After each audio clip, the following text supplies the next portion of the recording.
A JoJo's game based on parts 1 through 8. This sounds like every JoJo's fan's wet dream, including mine. This game is none other than JoJo's Bizarre Adventure Eyes of Heaven. It has its pros and cons for sure, so let's run through the pros first. One of my favorite things was the soundtrack, sometimes more jazzy and laid back, and other times more intense. Either way, there was never a dull moment when it came to the sounds of this game. Next up, we've got somewhat of a double-edged sword, and that is, for the most part, this game is a hyper-faithful adaptation of the manga. This includes details of the characters, references to how the stories ended, minus part 8. In case it hasn't been obvious so far, there will be spoilers.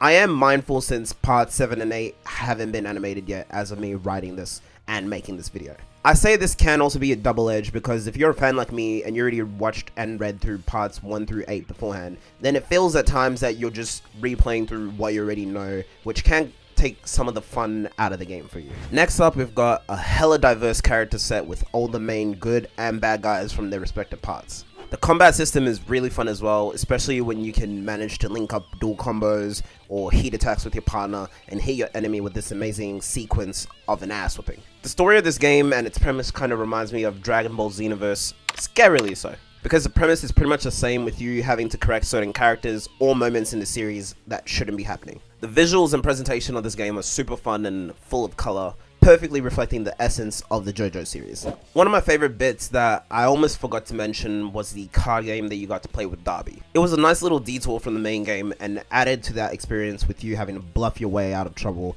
and also catch Darby lying as well. My first time doing this was an endless tug of war with me eventually winning in the end. However, the second time around, I ended up winning a lot more smoothly. Now on to the cons, ladies and gentlemen. While the gameplay can be fun at times, it definitely got old and repetitive pretty fast. It ultimately came down to who can use the team attacks first and spam X amount of whatever your strongest abilities were. My last complaint is with the story mode. If you can tell by any of my favorite games or games I've played and reviewed on this channel, Danganronpa 2, Kingdom Hearts 2, Breath of the Wild, and Hades, then you can tell that I really love the story in video games. Man, some sections of the story felt completely dragged out and unnecessary, which kind of ruined the flow of the game, especially towards the end. It felt like there was a hell of a lot more talking in this game than action in it, which would be great if I was playing a freaking visual novel. But this is meant to be a fighting/adventure game, which it kind of lacked on that front. Despite my criticisms, rest assured, I am a JoJo's fan at the end of the day. I don't regret my time with this game, but hopefully the next big JoJo's game,